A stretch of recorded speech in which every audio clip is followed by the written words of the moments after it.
¿Qué pasaría si el mar Báltico se convierte en un campo de batalla comercial? ¿Es tan vulnerable Rusia como parece? Hoy, el futuro del comercio internacional podría estar jugándose en estas aguas. Mientras Occidente debate la posibilidad de bloquear la navegación rusa en el Báltico, desde Moscú llega un mensaje inesperadamente contundente. Alexander Shokin, líder del mayor gremio empresarial ruso, no dudó en calificar estas acciones como bandidismo y piratería en toda regla. Pero lo más llamativo no es solo el tono. Shokin representa a los grandes intereses económicos de Rusia, no a la cúpula militar ni a radicales políticos. Que sea precisamente él quien hable de respuesta y abordaje marítimo, sugiere que el mundo de los negocios ruso ya da por superada la dialéctica diplomática y se prepara para un cambio real y profundo.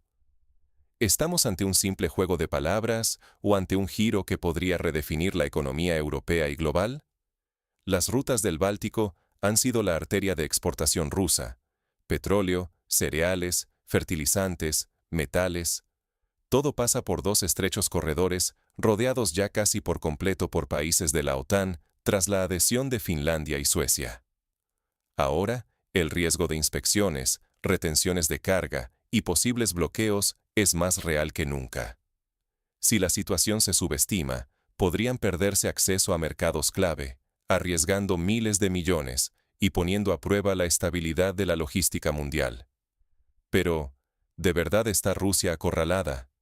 ¿O estamos viendo el nacimiento de una nueva normalidad, donde el Ártico podría convertirse en el plan maestro ruso para eludir cualquier cerco occidental?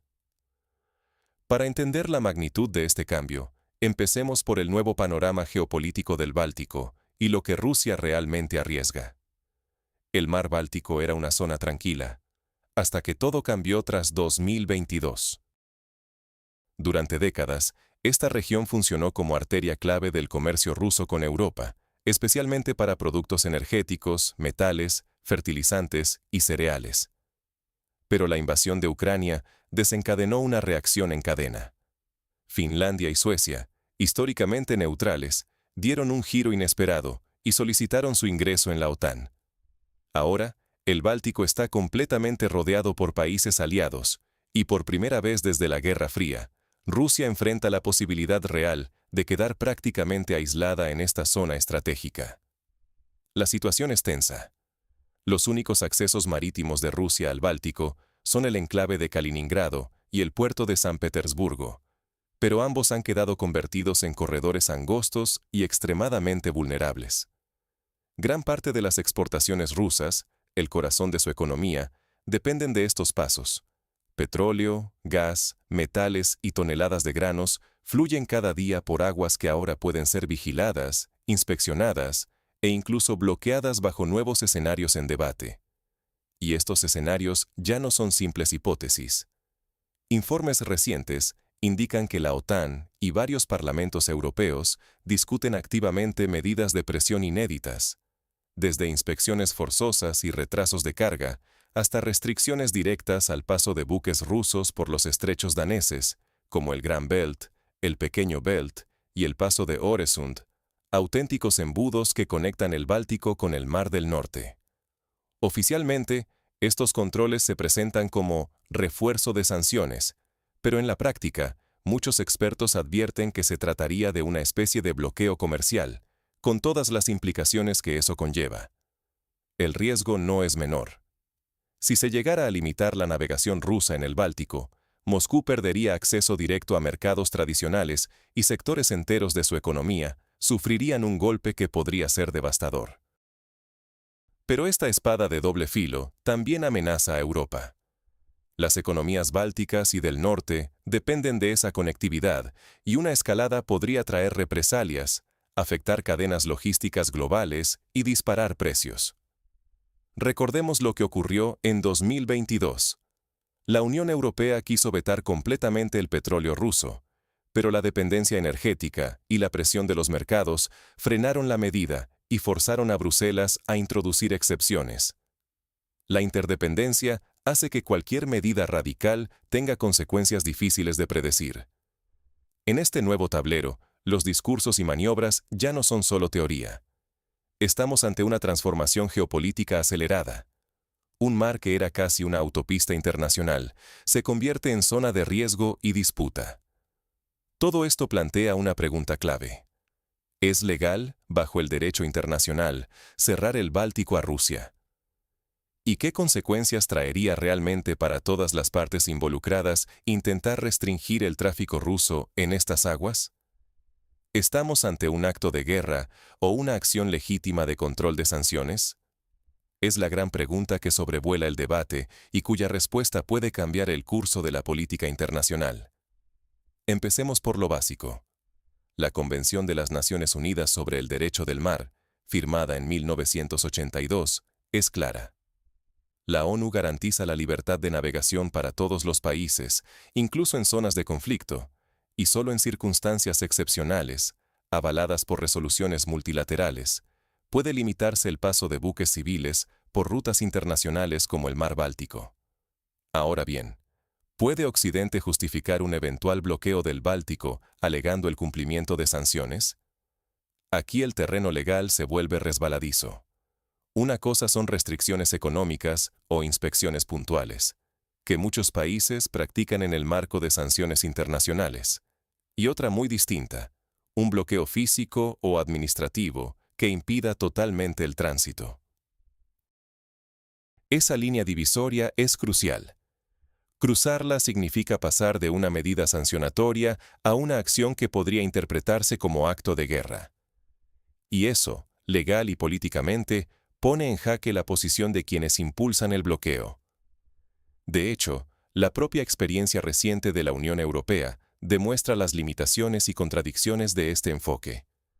Recordemos lo sucedido en 2022, cuando Bruselas intentó implementar un embargo total al petróleo ruso. En el papel, la medida parecía contundente, pero en la práctica, la realidad del mercado energético europeo, altamente dependiente del crudo ruso, forzó la introducción de numerosas excepciones y largos periodos de transición. El resultado: el impacto real fue mucho menor al esperado y dejó en evidencia que, en un mundo tan interconectado, las sanciones duras suelen chocar con barreras económicas insalvables. ¿Por qué? Porque la interdependencia energética y comercial entre Europa y Rusia aún es demasiado profunda. Intentar un bloqueo total al Báltico sería, según muchos analistas, una versión radical de lo que ya fracasó con el embargo petrolero.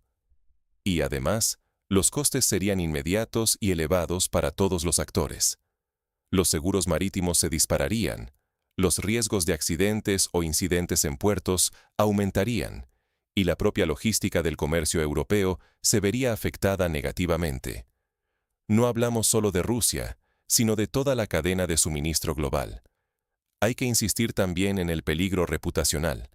Si Occidente da el paso hacia un bloqueo, Rusia tendría la oportunidad perfecta para presentarse como víctima de una injusticia internacional, ganando apoyos en el sur global y debilitando la autoridad moral de Europa y Estados Unidos. El tiro podría salir por la culata y legitimar, incluso, respuestas rusas más agresivas, tanto en el terreno comercial como militar. En definitiva, la estrategia de presión extrema puede ser un arma de doble filo, capaz de socavar la propia narrativa legalista y de principios que Occidente ha defendido durante décadas. Y aquí surge la pregunta clave. Si el Báltico se convierte en un escenario de confrontación, ¿qué alternativa real tiene Rusia? ¿Es el llamado corredor ártico una simple amenaza o una apuesta viable de verdad? Vamos a verlo. Mientras el Báltico se cierra, el hielo del Ártico se derrite y abre nuevas oportunidades. Sí, el mundo está presenciando algo que hasta hace poco parecía impensable: el surgimiento acelerado de una arteria comercial bajo control ruso, a través de las aguas cada vez más navegables del Ártico.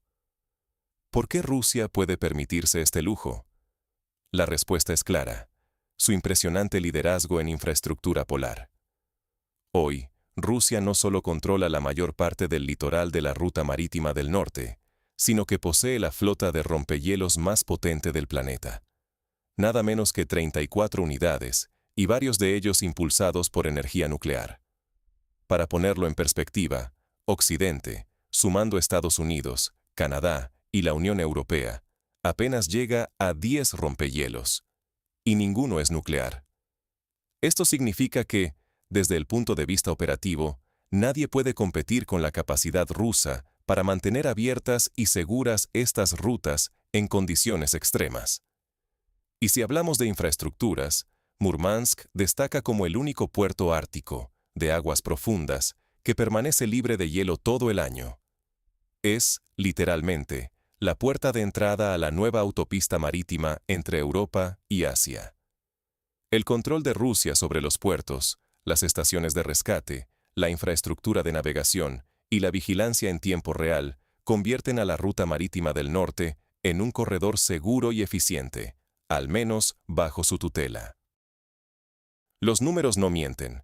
En 2025, por esta ruta circularán más de 40 millones de toneladas de mercancías, cuando hace apenas una década esa cifra era varias veces menor. Y el crecimiento es constante. Para los grandes cargueros, el ahorro es contundente. Viajar de Shanghái a Rotterdam vía Canal de Suez toma unos 35 días, pero usando el Ártico, solo 20. 2 semanas menos en el mar suponen menos combustible, seguros más baratos y menores tasas portuarias. Al final, son millones de dólares de diferencia en cada viaje. No sorprende entonces ver a China invirtiendo de forma sostenida en la infraestructura ártica rusa y asegurando cuotas de uso para su propia flota.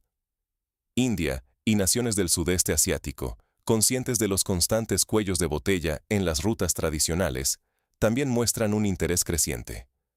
Todos recuerdan el fiasco del Ever Given en el Canal de Suez, que paralizó el comercio global durante 6 días y generó pérdidas estimadas en 10.000 millones de dólares.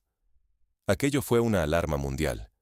Depender de un solo paso estratégico es demasiado arriesgado. El Ártico se ha convertido en el plan B de muchos actores globales. Ahora, si Occidente sigue empujando hacia un bloqueo del Báltico, podría estar acelerando, sin quererlo, el protagonismo de Rusia en la logística euroasiática. La paradoja es evidente. Quien busca debilitar termina abriendo el espacio para que su adversario se fortalezca y consiga aliados estratégicos.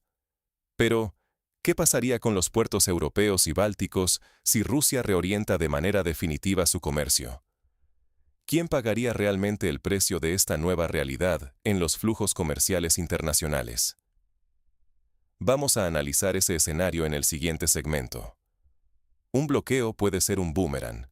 Lo que perjudica a Rusia puede golpear aún más a Europa. Empecemos por los hechos duros.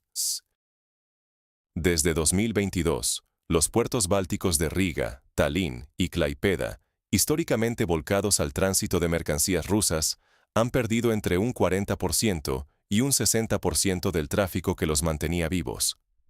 Riga es quizá el caso más crítico. Su economía, profundamente ligada al servicio de tránsito, ha sentido el golpe como nadie. Tallinn y Klaipėda no se salvan. La caída en el flujo de carga ya se refleja en empleos perdidos, menos inversión y un clima de incertidumbre que espanta a operadores internacionales. ¿Y qué pasa si el bloqueo se vuelve total? Los analistas advierten que estos puertos podrían quedarse prácticamente sin razón de ser. La región, que durante décadas lucró con su posición de puente entre Oriente y Occidente, perdería atractivo y competitividad. Hay que sumarle otro efecto inmediato. La incertidumbre dispara las primas de seguros para cualquier embarcación que intente cruzar la zona, elevando los costos y alejando aún más a los clientes globales. El resultado es una región menos conectada, menos relevante y con menos oportunidades. Y para las economías locales, el daño puede ser estructural y difícil de revertir. Ahora bien, ¿quién sale ganando de verdad con este escenario? Rusia, por supuesto, no es inmune a las pérdidas. Cortar una ruta de décadas nunca es sencillo ni barato. Pero aquí entra en juego la diferencia clave. Moscú ya lleva años invirtiendo en alternativas por el Ártico. No es un discurso, es una realidad. El año pasado, 40 millones de toneladas de carga circularon por la ruta marítima del norte, gracias a un ejército de rompehielos, puertos especializados y rutas en expansión desde Murmansk. Rusia no parte de cero. Tiene socios asiáticos interesados, acuerdos en marcha y, sobre todo, una infraestructura que existe y funciona más allá de lo que decidan Bruselas o Washington. Sumemos otro ingrediente: el cambio climático. Paradójicamente, el calentamiento global, tan debatido en foros internacionales, está alargando la temporada de navegación en el Ártico. Según los expertos, hacia la década de 2030 podríamos ver rutas prácticamente libres de hielo todo el año. El periodo de navegación ya ha pasado de 2 a 3 meses hace 20 años, a 5 o 6 meses ahora. Esta tendencia, que nada tiene que ver con la coyuntura política, convierte el corredor ártico en una arteria comercial cada vez más viable, pasando de ser una rareza logística a un pilar de la nueva economía global. El mensaje del empresariado ruso es tan desafiante como pragmático. Las restricciones en el Báltico no son una catástrofe insalvable, precisamente porque existe una alternativa en marcha. Eso no significa que la transición sea fácil ni instantánea. Cualquier cambio de esta magnitud requiere ajustes contractuales, inversión y tiempo. Pero la base ya está montada. Los rompehielos, los puertos y los acuerdos existen. Ya no se trata de construir desde cero, sino de ampliar lo que ya funciona. El riesgo, entonces, es que el bloqueo, pensado como una herramienta de presión, acabe acelerando la consolidación de una ruta comercial completamente controlada por Rusia. Y para Europa, el verdadero golpe estratégico podría ser quedarse fuera de mercados y rutas que definirán el comercio global del futuro. Ignorar estos efectos a largo plazo no es solo ingenuo, es arriesgarse a perder relevancia y poder económico durante generaciones. Entonces, ¿estamos ante un simple conflicto regional o ante una reconfiguración de la logística global? Las reglas del juego están cambiando y nadie puede darse el lujo de ignorarlo.